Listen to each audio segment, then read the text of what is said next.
د دې عمر د ذمہ داریانو هغه او تر قیامت پورې د دې هغه کار چې الله تعالی انبیاء کرامو نه غوښتو یا الله تعالی موږ تاسو ته د رسول الله صلی الله علیه وسلم امت ته پرېښودو. دا زموږ ذمہ داری ده، دا به موږ کوو. په دې وخت کې که تاسو وګورئ بهر بازارونه، میډیا، سوشل میډیا، داسې نور وګورئ، لکونه کورونه عربونه خلک دي او په ډېر مختلفو حالاتو کې او په مختلفو شیانو کې هغوی مصروف دي. نه هغوی سره دا کار شته، کار خو لا لرې خبره ده، دا فکر هم نشته ورسره. نو که موږ دلته په دې حال کې ډېر ښایسته الحمدلله الله تعالی د دې ته نور خیر او برکت ورکړي. څوک چې دا کار کوي او چا چې د کار دپاره دا شروع کړی ده، الله تعالی د هغوی ته د حلالو نورې لارې کولاوي کړي. بیا الله تعالی په دې ښایسته ځای کې موږ ته دا همت راکړو چې موږ دلته راجمع کړو، راکېنولو، یو سوچ په بنیاد باندې، یو فکر بنیاد باندې. او هغه فکر کې هیڅ اضافي خبره نشته چې موږ څه تنظیم ده، زموږ څه دلچسپي ده، زموږ څه داسې بل څه هغه ده. الله تعالی قرآن کریم کې د پیغمبرانو ذکر چې کوي نو ډېر تقریبا ما یاد نه دي د وخت کې تقریبا 30-31 کرته دا آیات راغله د مسلسل چې زه تاسو ته په دې نه د کار باندې مزدوري نه اخلم. ان ما نه ده ما باندې مزدوري اغستل تاسو نه، بلکې زما اجر یا ان علی الله، ما اجر په الله باندې ده، زه مزدوري نه اخلم. او قرآن باره کې بار تقریبا 9 ځای کې دا حکم دی چې په دې باندې موږ تاسو نه پیسې نه اخلو. نو نن دا ابتدایي پروګرام چې په دې کې ډېر زیات د ټولو ملګرو، خاص کر د واجد صاحب د بچو، بیا د دې ډاکټر صاحب دی وغیره ټولو، نو تاسو هغه خوش قسمته یئ چې کدا کار مخکې لاړو نو الحمدلله د دې بنیاد هغه تاسو نوم پکې راځي د الله په کتاب کې، او د الله کتاب کې څه پناه کېږي نه. او بیا دین وروسته چې څومره ونه جوړه شوه او د هغې څومره میوه وه، نو تر آخرې میوې پورې به تاسو په دې کې شریک یې. الله تعالی د خپلې رضا دپاره کې الله دې قبول کړي موږ نه دا کار. وخت مختصر وي، خبره نن نوره هم زیاته ده، ډېره ده. او بهر حال په دې باندې د الله بیا شکر ادا کوو چې الله تعالی موږ تاسو ته دا توفیق راکړو چې موږ د قرآن کریم د آغاز او په لومبني پروګرام کې موږ راجمع شو. او بیا به انشاءالله مزید سوچونه، مزید لارې به الله کولوي چې څه کوو، څنګه کېږي. الله دې دا کار موږ ته آسان کړي، الله تعالی د خپلې رضا دپاره کړي. او دا د چا په لاس کې نه دي، دا چا په توفیق سره نه کېږي، دا صرف د الله په توفیق سره کېږي. که الله دا وغواړي موږ نه دا کار به واخلي. دا نن هم چې موږ راغلي یو دا صرف د الله حکم او الله موږ دې کار ته خوښ کړو، الله تعالی موږ ته دا کار خوښ کړو. نو الحمدلله په دې باندې کني کېدای شو چې نن موږ چېرته څه بل څه په ګناه مجلسونو کې ناست وی. الحمدلله تاسو یو کس بچی ورشه خلک راځي نو راوړي. بهر حال نو الله نه په دې باندې زیات راضي وو. وخت مختصر ده خو یو څو خبرې بنیادی تاسو ته ښایم. الله تعالی دې په دې کې خیر او برکت واچوي چې دا وخت زموږ قیمتي هم شي په قرآن باندې. بیا ورپسې نور څه خبرې کوو. سوره فاتحه دا د قرآن کریم لومړنۍ سورت ته ترتیب په لحاظ سره او اصل نزول د دې وروسته شوی دی، تقریبا 5 نمبر سورت ته چې الله تعالی نازل کړی دی. خو ترتیب کې الله تعالی دا لومړنۍ اغستی دی، ایښودی دی، ځکه چې په دې اهمیت ډېر زیات دی. دا افتتاحیه ده د قرآن کریم، ابتدائیه ده. په دې کې هغه احکامات یا هغه مضامین دي چې د قرآن کریم خلاصه ده. رسول الله صلی الله علیه و آله وسلم فرمایي چې ماته په قرآن کریم کې 2 ځایونه داسې راکړي شوي دي چې هغه نور دي، چې هغه یو سوره فاتحه ده، یو د سوره بقره اخري 2 آیتونه دي، آمن الرسول نواله تر اخره پورې. دا مخکې امتونو ته داسې آیتونه نه ورکړي شوي. رسول الله صلی الله علیه و آله وسلم فرمایي چې مونځ وکړو په داسې حال کې چې هغه سورة فاتحه ونه لوستله پکې، دا هغه مونځ نه دی. دا د دې اهمیت ته د سورة فاتحه. رسول الله صلی الله علیه و آله وسلم فرمایي چې زما او د امت یعنی د رسول الله صلی الله علیه وسلم امتی او د مسلمان په منځ کې دا شریک دی. لومبني 3 آیتونه ما دپاره دي، آخري 3 د زما د دې بنده دپاره دي، او د منځنی آیت زما او د بنده شریک دی. یعنی دا داسې یو صورت دی چې دې کې مونږ الله تعالی خپل ځان سره شریک کړي یو. دا د قرآن کریم خلاصه ده. دې ته القرآن هم وایي، دې ته 7 مثاني هم یې د قرآن کریم کې د دې ذکر دی. الله تعالی رسول الله صلی الله علیه وسلم فرمایي چې همدغه سوره فاتحه هی القرآن ده. دغه قوم وایي جمع کون کی ته. نو دا د قرآن کریم د مضامینو را جمع کون کې صورت ده. په دې کې د قرآن کریم ټول سورتونه او ټول مضامین پکې را جمع شوي دي. قرآن کریم کې کم از کم مجموعي طور باندې 3 مضامین دي. یو توحید ده، یو رسالت ده، یو آخرت ده. یعنی الله یو دی، شریک نه لري. دا سړی چې محمد نوم دی د عبد الله زوی دی، د دې چې کومه خبره ده د الله خبره ده، د اطاعت داسې ده لکه د الله اطاعت. او دا به تاسو کوئ او که چا ومنله نو جنت ته به ځي او کوئی نه منله نو جهنم ته به ځي. دا درې بنیادي خبرې دي په قرآن کریم کې: توحید، رسالت، آخرت. بعضو تقسیم کړی د 5 خبرو باندې چې په دې کې واقعات دي، کیسې دي وغیره، نو هغه بیا 5 کړي دي لکه شاه ولی الله رحمه الله. نو دا هغه 5 واړو هم په دې قرآن کریم کې د په دې سورې فاتحه کې د هغې خلاصه ده. لکه 3 توحید، رسالت او آخرت، او واقعات د پیغمبرانو. نو په دې کې واقعات هم دي د پیغمبرانو، هغه په ښې طریقې سره الله تعالی پکې بیان کړي دي، انعامات دي وغیره. الله دې موږ تاسو په دې باندې پوي کې الله دې عمل کولو توفیق راکړي. به هر حال مختصر خبره نن کوو ان شاء الله. لومبنی درس ته چې آغاز وشي، الله تعالی فرمایي الحمد، ټول تعریفونه لله، الله د پاره دي، رب چې پالونکی دی، رب پروردگار، پالنے والا، ساتونکی، تربیت کوونکی، مربی، هغه کس چې د ضرورت مطابق خلکو ته ضرورتونه پوره کوي. لکه ما ته ضرورت د روټۍ دی نو روټۍ راکوي، او که ما ته ضرورت د اوبو دی نو اوبه راکوي. مور خېټې کې بچی دی نو هلته ضرورت پیدا پوره کوي.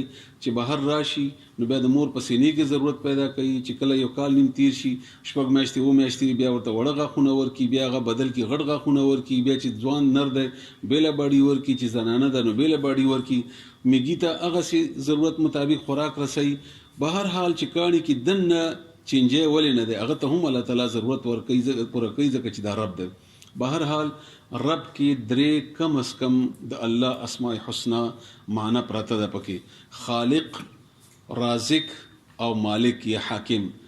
رب معنا خالق، یعنی هغه څوک چې پیدایش کړی دی، هغه څوک چې پیدایش کړی دی، خالق. او رازق مطلب ضرورت پوره کوونکی، هغه ذات چې هغه پیدایش نه بعد ضرورتونه هم پوره کړي دي د هغه. لکه مثلا دا موبایل د کم از کم د دې کم از کم ضرورت د بیلنس دی، او بیا ورپسې د چارج دی. اوس موبایل شته خو بیلنس نشته، بې فایدې دی. موبایل شته خو چارجر نشته، نو بې فایدې دی. دا یو مختصر مثال. همدارنګه هر یو شی نو څه چې الله پیدا کړي دي د هغه هر ضرورت الله تعالی پیدا کړی دی. د ونې یو پاڼې ته څومره ضرورت دی، الله تعالی هغه ضرورت هغې ته پیدا کړی دی. یو میږی پیدا وکړو، دته د څه شي څنګه څومره چرته ضرورت دی، الله تعالی هغه ورته ورکړي دي. به هر حال همدارنګه هر یو شی نو دې ته وایي رازق. 3 حاکم یا مالک. چې کله الله یو شی پیدا وکړو او ضرورت یې پوره کړو نو اختیار به د هغه وي. لکه ما دا پین واغستو، پیسې مې پې ورکړې، ټیک شو، ما واغستو، پیسې مې پې ورکړې، زه د ضرورت هم پوره کوم، سیاهي وغیره پکې اچوم، نو دی به زما په مرضي کار کوي. او که زه لیکل کوم دی لیکل نه کوي، دی موږ څه کوو؟ دی په موږ کباړ کې اچوو، ما ته وبې لرې کوو، ځکه بې فایدې شی دی.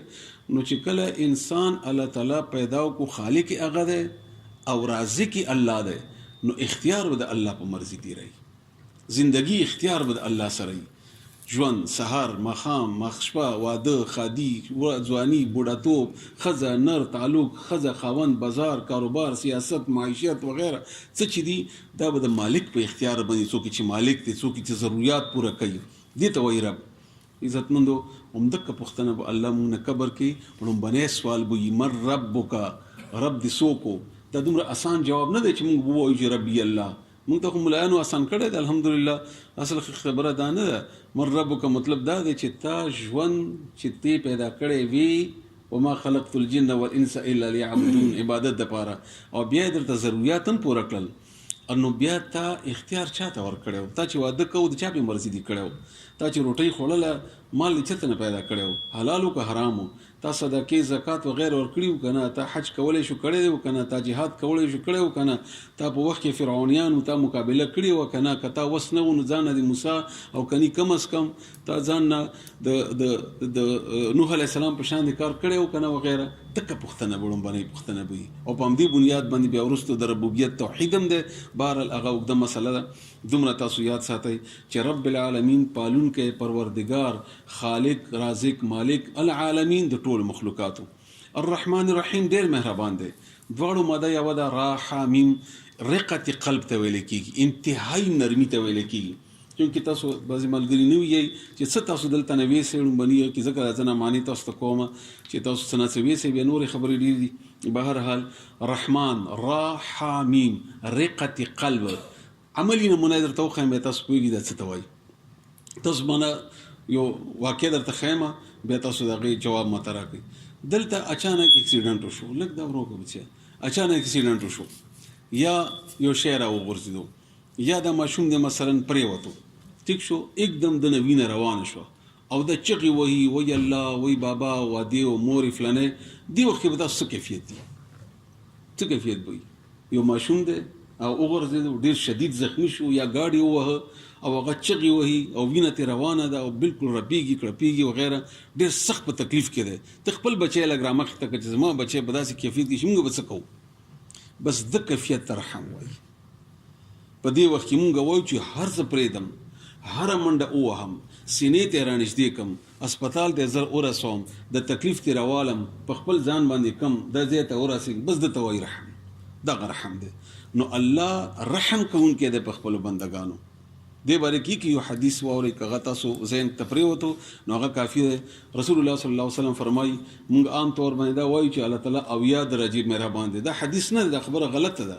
دا غلطه خبره ده مو بیانوي اصل خبره دا ده چې رسول الله صلی الله علیه وسلم فرمایي چې الله تعالی سره سل رحمتونه دي سل حصې دي د رحمت 99 ځان سره خو دي یوې مخلوق ته ورکړي ده انسانان پیریان وغیرہ وغیرہ د چرند پرند درند وغیرہ څه چې دي دا ټول دوی ته ورکړي ده حتی کې چې رسول الله صلی الله علیه وسلم فرمایي چې یو درنده هم چې کله خپګ دي نو لاندې بچي ګوري چې په دې باندې چې تخبر نه شي دا د هغه یو رحم حصہ ده په دې ټول انسانانو تقسیم دي پیریانو درند چرند پرند څه چې دي دا ټول باندې 99 ما ځان سره خو دي الله فرمایي او کله چې ز قیامت کې فیصله کوم نو زه په مسلمانانو باندې 99 حصے تقسیموم دا دومره مهربان دی الله تعالی الله فرمایي كتب على نفسه الرحمه ما په خپل ځان باندې رحمت فرض کړی دی ما فرض کړی دی زه به خامخا په تاسو باندې رحم کوم زه به تاسو مهرباني کوم بهرحال دې باره کې ډېر اوږد تفصیل خو الله تعالی چې کله د عرش پیدا وکړ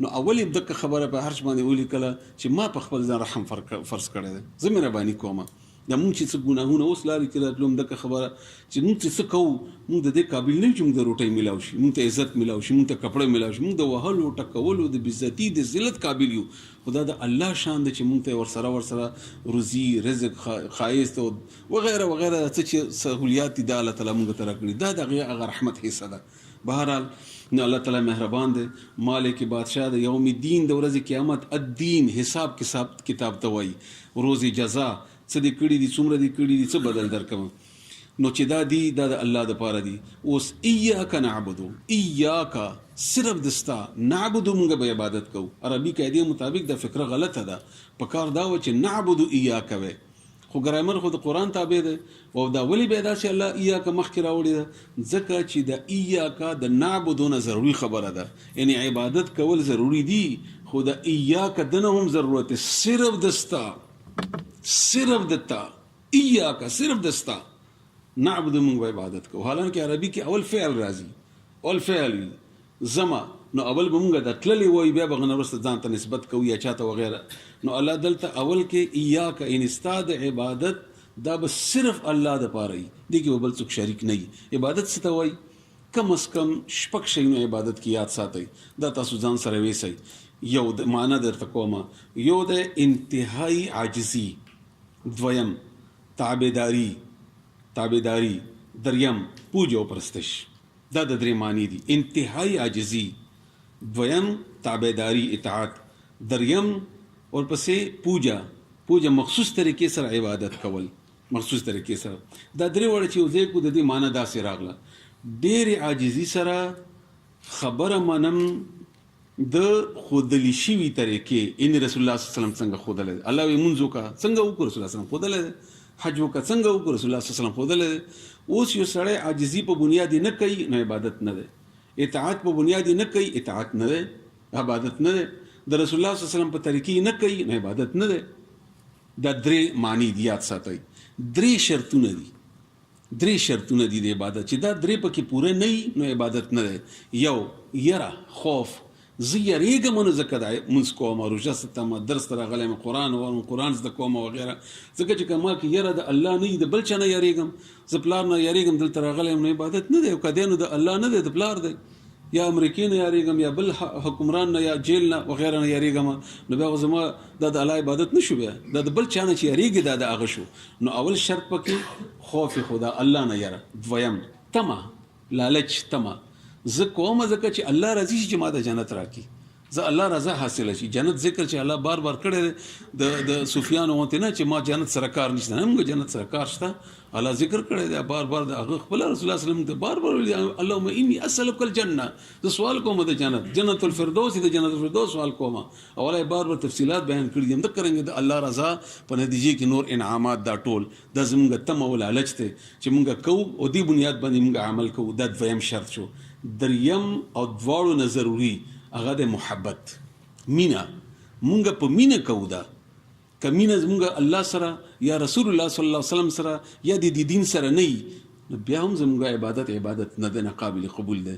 مینا رسول الله صلی الله علیه وسلم فرمایي اول د الله خبر اوري چې مسلمانان چې کوم دي والذین آمنوا اشد حب لله، دا به ټول نه سختی الله سره په مینا کې. بل رسول الله صلی الله علیه وسلم فرمایي والذي نفسي بيده، ما د قسمی په غزاد باندې چې زما روح ته دغه پلاس کې مؤمن نشي کېدل ترڅو پورې چې ما سره مینه هر چا نه زیات شي وي نه، که غموري که پلاری که بل څوک او کزانی ولی نه. دنه بغیر نو دا درې شرایط دي. درې معنا شو د څلور پنځه وړه شپږ وړه چې یو ځای کې نو د عبادت معنا دا ده. اے الله ستا خبره منم په انتهایی عاجزي سره د رسول الله سلام په طریقې خودلی شوی طریقې باندې د وجه د مینې نه مجبوری نشته. مینه مې ده تاسو سره، رسول الله صلی الله علیه وسلم مینه ده، مینې په بنیاد باندې ځکه چې یریږم، ځکه چې نتیجې کې مې ته راضي شي، ستا رضا حاصله شي، او ستا رضا کې بیا مزید دنیا کې هم، او ستا رضا کې بیا مزید په آخرت کې هم جنتونه دي، انعامات دي، حوري دي، غلمان دي وغیرہ وغیرہ چې الله چې ذکر کړی دي وغیرہ. دا د عبادت معنی ده. د دې عبادت عام تصور څنګه چې کوم کو هغه مونږ عام مونږ او د روزه حج وغیرہ کو، دا څه نه ده. عبادت دي ته نه وای، عبادت دي ته نه. عبادت د زندگی هر شعبې سره تعلق ده، هر شعبې سره تعلق ده. لکه مثلا ما یو دوه آیتونه چې تاسو ته کړي چې تاسو سره د قران خبره ووري، لکه به تاسو ذهن کې خبره براشي نو باندې درس لکه به ذهن کې تاسو نور ور باندې خوشحال بشي. الله تعالی فرمایي چې رسول الله صلی الله علیه و آله وسلم په بنیاد باندې سورۃ انعام آیت نمبر 79 کې چې انی وجهت وجهي للذي فطر السماوات والارض حنيفا وما انا من المشركين، ما مخ ګرځولې ده هغه ذات طرف ته چې هغه اسمانونو د ځمکې پیدا کوونکی ده، مخ مې ګرځولې ده. څه مطلب شو؟ ما د زندگی هر کار الله تعالی ته حواله کړی. مثلا خپکیږي بنا ځنه خبره زماله کې چې به خو پویدو د پاره باتروم ګنده ځای ده کنه، او الته خلک عبادت هونه کوي کنه، کوي کنه کوي ول نه کوي. کزه باتروم کې د رسول الله صلی الله علیه وسلم په طریقې کېنم، زما د باتروم کې نستل هم عبادت ده. کزه الته استنجا د رسول الله صلی الله علیه وسلم په طریقې کوم هغه عبادت ده. کزه الته فراغت کوم هغه عبادت ده. کزه باتروم ته ننوزم دا عبادت ده. کزه راوزم دا عبادت ده. کزه کور ته زم ام عبادت ده. کزه بازار ته زم عبادت ده. کزه سودا کوم عبادت ده، او کزه سیاست کوم عبادت ده. خو شرط پکې غشپک شي نه دي. انتهایی ذلت سره د الله خبره منم، د رسول الله په طریقې کوم صلی الله علیه وسلم، د وجه د مینې نه، د وجه د یری نه، او د وجه د تمې نه. نو هر کار چې کوي رسول الله صلی الله علیه وسلم انسان وکنو، انسانو ولی انسانو ځکه چې د انساني ضرورتو مطابق مونږ ته ژوند وخی. که فرشته وي مونږ به چې خو وږي کېږي نه، نو هغه خو د واده ضرورت نشته، نو هغه خو ستړی کېدو نه به حیثیت انسان هغه د ټول معاملات سیاست کړی که نه، معیشت کړی که نه، پیسې ګټلې دي که نه، ودونه یې کړي وو که نه، بچی وو که نه، خپلواني وو که نه، خوږ درد راتلو که نه، غریبانه یې وو که نه، بیا پیسې راغلی وو که نه، د هر یو شی د بحیثیت نبي مونږ ته رسول الله صلی الله علیه وسلم یوازې د مانځه طریقه نه ده ښودلې، د زندګي هره شعبه یې ښودلې ده. او د دې یو بل ډېر بهترین چې کوم هغه قرآن کریم کې دی هغه دا دی چې ان صلاتي ونسکي ومحیاي ومماتي لله رب العالمین. ان صلاتي زما مون، ونسکی زما قربانی یا زما د ژوند عبادات، ان صلاتي ونسکی ومحیاي زما ټول زندگی، او مماتي او زما مرګ، یعنی زما د آغاز نه واخله تر انتها پورې لله رب العالمین. دا به الله د پاره. یو سړی به جمعات کې منځ کې غو چې راوځي سود کوي، دا بات نه دا وګپته. یو سړی په جماعت کې منځ کوي او هغه ته غیبت کوي، یو سړی منځ کوي هغه سیاست د الله تعالی د رسول الله صلی الله علیه وسلم قدلی شوی طریقې باندې نه کوي، د بلې طریقې باندې کوي، دته عابد نه وایي. ها یو کار د عبادت وکړو، یو کار دی عبادت وکړو خو دا عابد نه دی دا د الله تعالی پابندي سره زندگی تیرونکی نه دی. به هر حال دغسې نورم ډېر آیتونه یا ډېر احادیث دي. نو موږ عبادت کوو د ستا و ایاک نستعین او تا نه مدد غواړو چې مدد کوو د ستا نو مدد به تا نه ځکه غواړو چې څنګه یې وکړو. او نعبدو جمع صیغه ده ټول په یو ځای. که زه ډېر ښه قرآن ووایم فایده نه کوي خو چې تاسو واورېدو او بیا موږ ټول داسې راجمع شو نور خلک پکې چې نوره زیاته فایدهمنده ده. نو اهدنا الصراط المستقیم یا الله تعالی موږ ته صحیحه لاره وښایه د دې عبادت کولو د ژوند د تېرولو طریقه. دا ډېر عظیمه دعا ده. سورې فاتحې کې د نوم یو دعا هم دی د همدې دعا په بنیاد باندې دی چې الله موږ ته صحیحه لاره وښایه. لاره کوم ځای کې ده هر شي لاره ورته وښایه. واده کوم راته لاره وښایه چې څنګه وکړم. رسم کوم راته وښایه چې څنګه وکړم. یعنی تاسو ته دې مختصر وخت کې څه ووایم کني عملي طور باندې کپړې جوړوم راته راته وښایه چې څنګه جوړه کړم. قرآن کې دا نه دي راغلي چې پینټ واچوه او کمیس واچوه. نه قرآن کې د رسول الله صلی الله علیه وسلم احکامات راغلي. داسې کپړې واچوه چې هغه کې ستا حیا هغه پوره وي پرده او حیا برابر وي. هغه څنګه دي هغه الله تعالی غین اخوت آزاد پرېښودی څومره پابند کړی پرده او حیا. دا الله تعالی اوس دا کپړې دي موږ ته عامه خبره ښکاري خو عامه خو نه ده. رسول الله صلی الله علیه وسلم ویلي دي سپینې ډېرې ښې دي نو ډېره ښه ده. همداسې نور همدارنګې کور ته ننوځم. تاسو ته ما د باتروم مثال درکړو. کور ته ننوځم یاره خیخ په مخکې کومه ځکه چې رسول الله صلی الله علیه وسلم خیخ په مخکې کړې ده. نو الله ماته دا طریقه وښایي. اوس یو بچی د الله تعالی ورته دا وښودل چې کور ته ننوتلو باندې خیخ په مخکې کا او دغه دعا ووایه بسم الله توکلنا وغیره عبادت دی دغه. نو الله مونږ ته هر څه وښایه. بیا د دنیا د فتنو دور دی نن سبا. هر سړی د اسلام په نوم باندې کار کوي. که قیدیانان دي هم د اسلام په نوم یې کوي. که شیعګان دي هم د اسلام په نوم یې کوي. که دیوبندیان دي د اسلام په نوم یې کوي. که بریلیان دي د اسلام په نوم یې کوي. که اهل حدیث دي د اسلام په نوم یې کوي.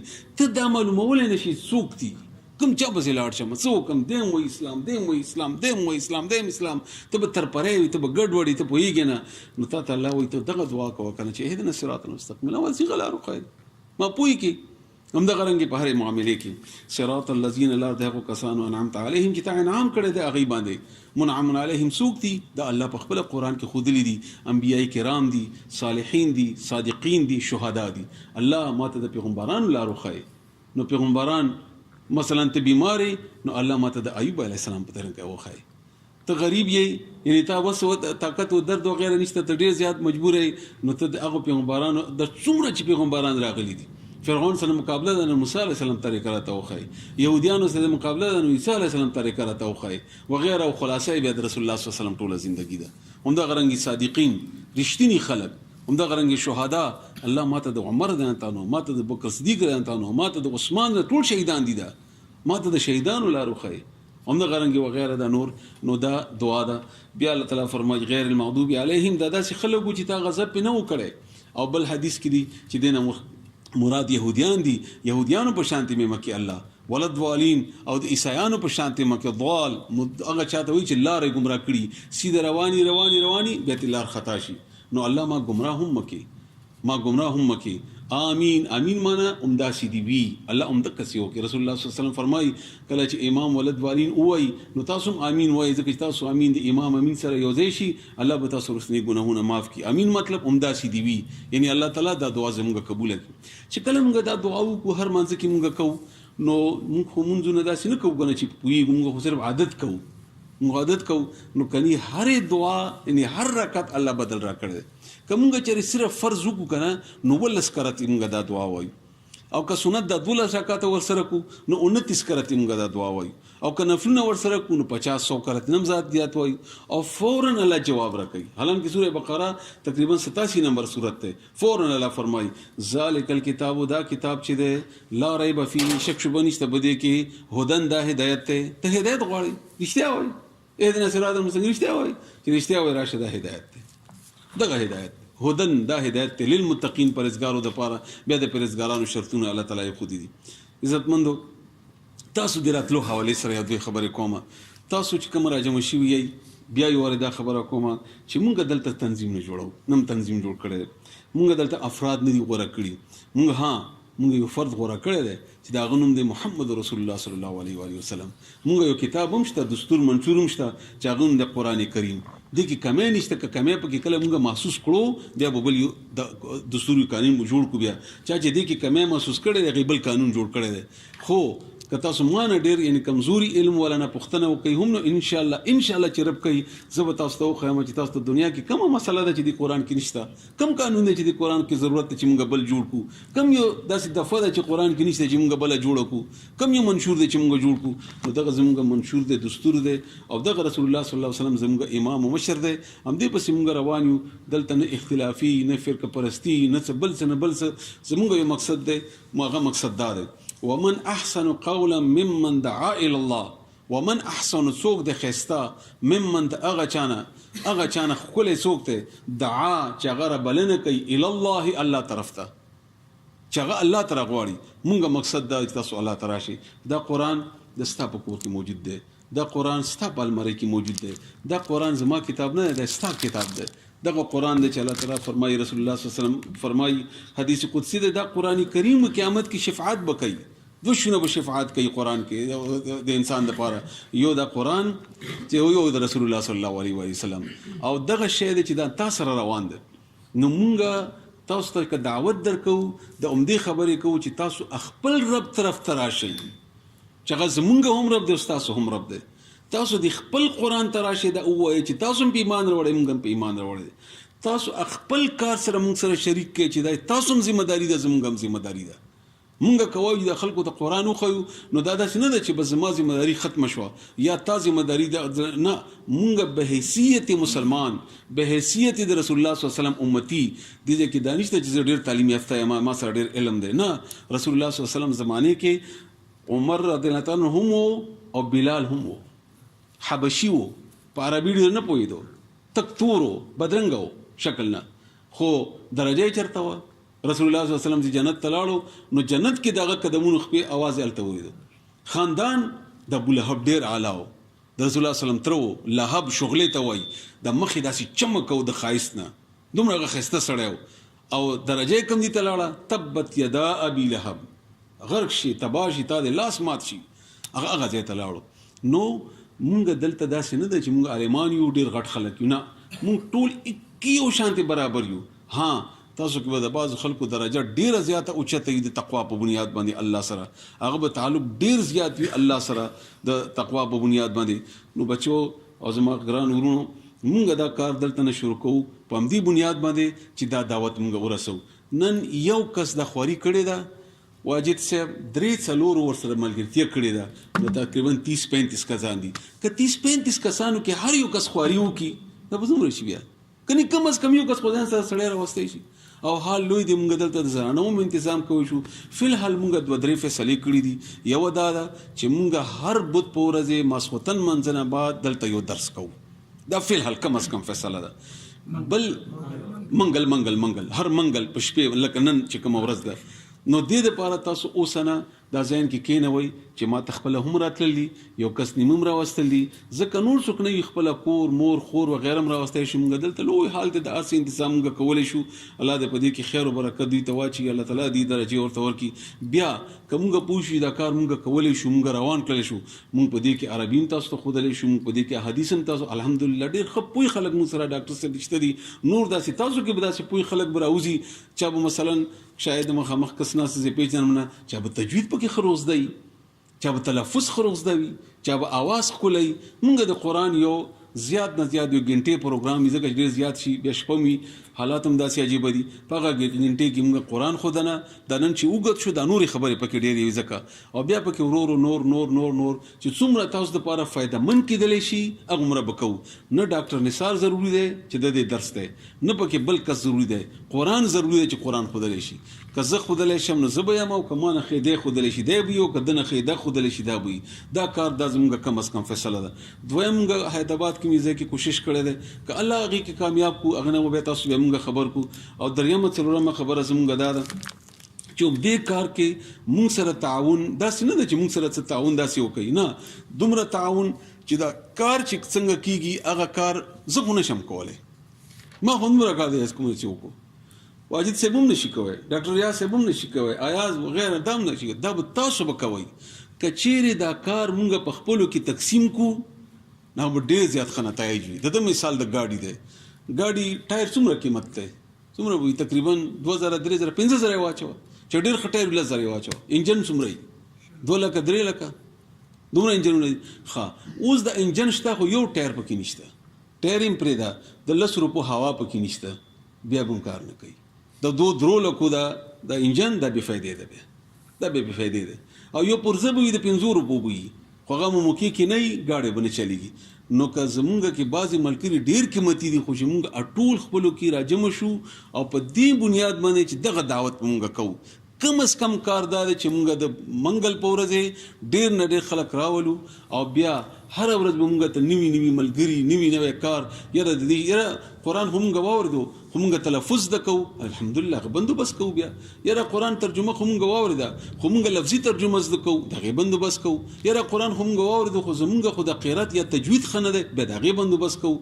بیا مونږ ته څنګه چې دا ځای الله تعالی مونږ ته راکړو، نو ځایونه خو ټول د الله دي. که مونږ چېرې کار وکړو، دا ټوله دنیا ستاسو تابع ده. د دې وعده الله کړې ده چې زه در کومه، دا الله وعده کړې ده، زه تاسو ته در کوم. خو ان الذين قالوا ربنا الله ثم استقاموا تتنزل عليهم الملائکه، که چا وویلې چې رب زما الله دی او بیا په خپل خبرې ټینګ شو، ربوبیت درجه الله ته ورکړه، نو الله فرمایي تتنزل عليهم الملائکه، فرشتي به راستوم، الله تخافوا ولا تحزنوا، غم مه کوئ، پریشان کېږئ مه. الله فرمایي دنیا څه شی دي او د دنیا څه اهمیت دی. بهرحال الله تعالی دې موږ تاسو په دې باندې پوي کړي، الله تعالی دې عمل کولو توفیق راکړي، الله دې موږ دا کار د خپل رضا لپاره کړي، او الله تعالی دې دغه کار کې موږ ته خیر او برکت او اسانیان راولي، الله د مشکلاتو موږ بچو ساتي. اقول قولي هذا استغفر الله لي ولكم ولسائر المسلمين والمسلمات المؤمنين والاموات.